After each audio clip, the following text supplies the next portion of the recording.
और इससे पहले अगर आप लोग हमारे जो है इससे पहले का जो पार्ट है वो आप लोग नहीं देखे तो आप हमारे चैनल के प्ले लिस्ट में जाइए, है ना, और वहाँ पे जो है आपको वहाँ पे दिख जाएगा class 10 social science most important question 2025 exam, है ना। वहाँ पे जाकर के जो है आप लोग सारे टॉपर सीरीज का वीडियो देख लीजिएगा, सारे इंपॉर्टेंट क्वेश्चन है, ठीक है। और हम लोग जो है इस वीडियो में 3 मार्क्स के क्वेश्चन को देखने वाले हैं जो कि वेरी वेरी इंपॉर्टेंट है, कई बार एग्जाम में आए हुए हैं। और क्वेश्चन 23 से देखने वाले, इससे पहले हमने 22 तक देख लिया है ना, ठीक है। तो चलिए इसको कंटिन्यू करा जाए। क्या कहा जा रहा है यहाँ पे, वुड ब्लॉक प्रिंट या तख्ती की छपाई यूरोप में 1295 के बाद आई, व्याख्या करें। वुड ब्लॉक जो है प्रिंट या तख्ती की छपाई यूरोप में 1295 के बाद आई। 1295 में मार्को पोलो नामक महान खोजी यात्री चीन में काफी साल तक खोज करने के बाद इटली वापस लौटे, ठीक है। मतलब उन्होंने वो चीन में रहे और वहां से जो है काफी सालों तक वहां पे रहे और उन्हें जो है वो, ठीक है, वहां पे मिलता है, क्या मिलता है, ये जो है तख्ती वाला जो है प्लेस है, यानी कि वुड ब्लॉक प्लेस जो है उन्हें मिलता है, ठीक है। अब उसको वो जो है वो चीन से कहाँ लेकर के आते हैं, इटली लेकर के आते हैं, ठीक है, यानी कि चीन से ही आया। और चीन के पास जो है वुड ब्लॉक वाली छपाई की तकनीक पहले से मौजूद थी और मार्को पोलो जो है यह ज्ञान अपने साथ लेकर के लौटे, ठीक है। तो इस तरह से आपने देखा कि यूरोप में ऐसे आया, सिंपल है। किसने लाया, मार्को पोलो ने लाया, ठीक है। कब लाया, तो 1295 में, सिंपल है, ठीक है। 24 नंबर देखिए, राजनीतिक दलों के सामने क्या चुनौतियां हैं। तो कई सारी चुनौतियां होती है, जैसे कि सबसे पहले वंशवाद की चुनौतियां होती है। वंशवाद क्या होता है, जैसे कि आपने देखा है, जैसे कि क्या हम लोग बता सकते हैं यहाँ पे, देखिएगा समझिएगा, है ना। अधिकतर राजनीतिक दल अपना काम का जो है पारदर्शी तरीके से नहीं करते, इसलिए सामान्यतः कार्यकर्ताओं के नेता बनने और ऊपर आने की संभावना काफी कम हो जाती है, ठीक है। और नेता लोग अपने नजदीकी लोगों या परिवार के सदस्यों को ही जो है आगे बढ़ावा देते हैं और उन्हें जो है ऊंचे पद पे जो है सौंप देते हैं, ठीक है। ये चीज हम आपको कई बार बता चुके हैं कि ऊंचे पद जो है वो अपने जो है जो अपने निजी करीबी होते हैं उन्हीं को देते हैं। वंशवाद मतलब तो वही तो होता है कि नहीं हम बने तो मेरा बेटा भी बनेगा, ऐसा, भले उसको इसका नॉलेज है या ना है उससे कोई मतलब नहीं, ठीक है। तो ये तो चुनौती है। इसके बाद सेकंड आप लोग क्या लिख सकते हैं यहाँ पे, ठीक है, अच्छा विकल्प न होने की चुनौती। मतलब हमारे पास जो बहुत सारी पार्टियां हैं, बहुत सारे दल है, बट फिर भी हमारे पास कोई एक अच्छा विकल्प नहीं है, ठीक है। देखिए यहाँ पे सभी राजनीतिक दल के नीति में बहुत ज्यादा अंतर नहीं रह गया है, ठीक है।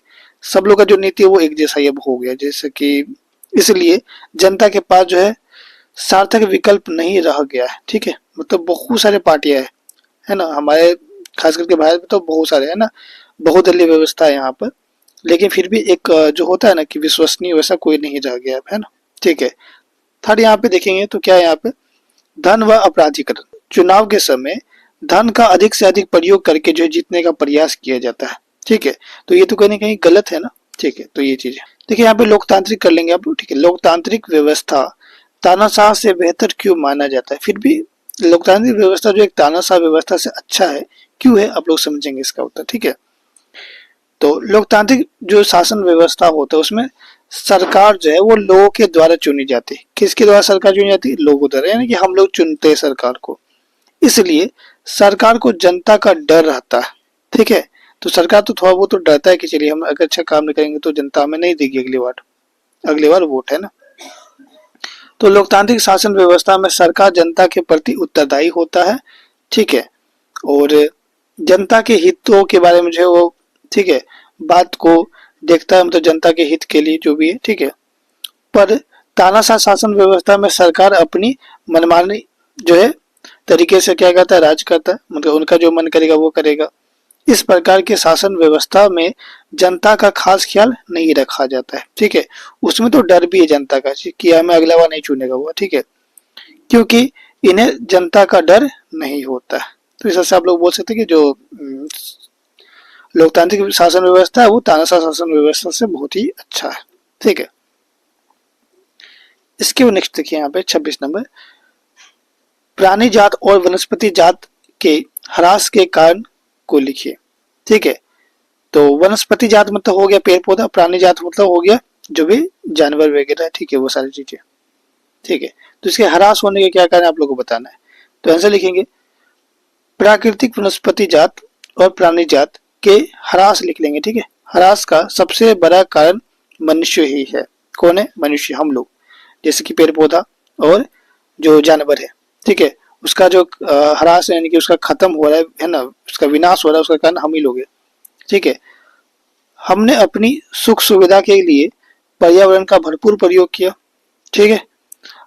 हमें लकड़ी, छाल, पत्ते, रबर, दवाइयाँ, भोजन, ईंधन, चारा आदि तथा वन्य जीव से प्राप्त होते हैं, ठीक है। ये सारी चीजें जो हमें किससे प्राप्त होती है?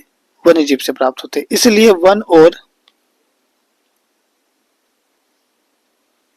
वन्य जीव को नुकसान पहुंचाने वाले भी हम ही है। और रेल लाइन, कृषि व्यवस्था और खनन क्रिया से भी वनस्पति जात और प्राणी जात का ह्रास हुआ है, ठीक है। तो आप लोग ऐसे ही तो खैर आप लोग खुद से भी जवाब दे सकते हैं, कोई दिक्कत वाली बात है नहीं, ठीक है। नेक्स्ट क्वेश्चन यहाँ पे हमारा है 27 नंबर।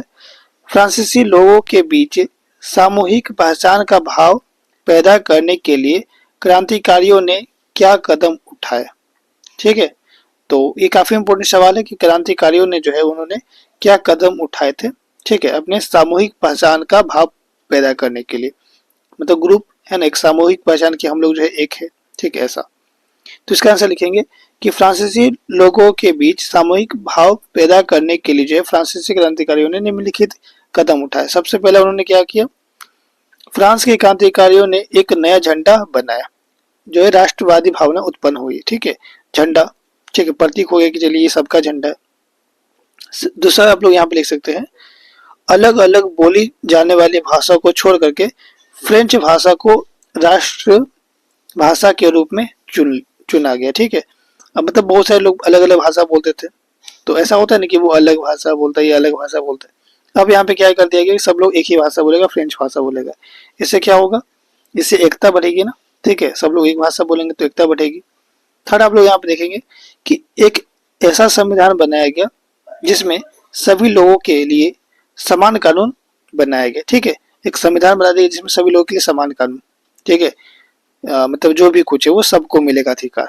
तो ये तो अच्छा है, तो इसमें सब लोग खुश रहेगा, ठीक है, तो एकता होगा यहाँ पे, ठीक है। फोर्थ पॉइंट यहाँ पे आप लोग लिखेंगे, फ्रांसीसी क्रांतिकारियों ने पितृभूमि तथा नागरिक जैसे विचार प्रचार जो है किया गया, ठीक है। मतलब यहाँ पे आप समझ सकते हैं कि उन्होंने जब जो भी है कि मातृभूमि के लिए जैसे हम लोग बोलते हैं ना, उस तरह उन्होंने आवाज दिया कि पितृभूमि है ना, नागरिक, हम लोग नागरिक है, ऐसा कुछ ये यहाँ पे बातें उठाया गया ताकि जो है एक सामूहिक जो है ग्रुप जो है आप एक तरह से कहा जाए तो बन सके इन लोगों का, है ना, ठीक है। इसके बाद पांचवा पॉइंट लिख सकते हैं वो, देश के अंदर आयात निर्यात शुल्क को समाप्त कर दिया गया। यानी कि जो भी बाहर से वस्तु आएगा उसके बदले में टैक्स दिया जाएगा, या फिर यहाँ से वस्तु जाएगा किसी दूसरे देश में तो टैक्स दिया जाएगा, उसको खत्म कर दिया गया। और नाप तोल की एक समान व्यवस्था अपनाई गई, ठीक है। तो कोई भी चीज नाप तोल का जो है एक अच्छा है, मतलब जो भी समान व्यवस्था है ना कि सब जगह वही चीज रहेगा, ठीक है। इसके बाद नेक्स्ट हम लोग देख रहे हैं यहाँ पे क्या है, बहुउद्देशीय परियोजना से होने वाले जो है लाभों को लिखिए आप लोग को, ठीक है। तो खैर ये क्वेश्चन हमने कई बार बताया भी आप लोगों को, ठीक है। तो इसका देख लीजिए इसका आंसर क्या हो जाएगा। सबसे पहले क्या होगा, ये बाढ़ को बचाता है, बाढ़ से मतलब नियंत्रण करता है, बाढ़ से हमें बचाता है। दूसरा आप लोग लिख सकते हैं, सिंचाई के लिए जो है जलापूर्ति करता है, जब तक हमें फसल की सिंचाई करें तो हमें जल चाहिए, तो जल हमें यहाँ से मिल जाती है। बिजली बनाता है, विद्युत उत्पादन करता है। पेयजल की उपलब्धता है ना, हम लोग देखते हैं कि हमारे घर में जो पानी आता है तो कहाँ से आता है, बड़े बड़े डैम से ही तो आता है ना, ठीक है। तो बहुउद्देशीय परियोजना के तो ये तो लाभ है, ठीक है। फिर से यहाँ पे क्या होता है, मछली पालन होता है, ठीक है। इसके बाद मृदा अपरदन को रोकथाम कर, तो यहाँ पे क्या हो गया, पानी एक जगह इकट्ठा हो गया, तो यहाँ से क्या होगा, पानी भी मिट्टी पे जो है कम कटेगा, इनकी मृदा अपरदन कम होगा, ठीक है। फिर यहाँ पे आप लोग नेक्स्ट लिख सकते हैं, यहाँ पे पर्यटन केंद्रों का निर्माण होगा। अब बहुत सारे लोग आएंगे इस डैम को देखने के लिए, तो यहाँ पे ठीक है एक तरह से पर्यटन केंद्र बन गया, ठीक है। तो यहाँ पे इसका निर्माण किया जाएगा। तो इसके बाद का जो क्वेश्चन है वो आप लोग को नेक्स्ट पार्ट में मिलेगा, तो जल्दी मिलेगा उस पार्ट में। और आप लोग को एक और बात बता दें कि अब जो है आप लोग का ये जो 3 मास का जो सीरीज है वो खत्म होने वाला है। अब जल्द जो आप लोग का यहाँ पे 5 मार्क्स का जो सीरीज है वो स्टार्ट होने वाला है। ठीक है, तो आप लोग को सारी चीज़ें मिलेंगे यहाँ पे, बस आप लोग हमारे चैनल से बने रहेंगे। ठीक है, सारे इंपॉर्टेंट क्वेश्चन आप लोग कॉपी में नोट डाउन कर लेंगे। तो चलिए जल्दी मिलेंगे नेक्स्ट में, तब तक जय हिंद, जय भारत।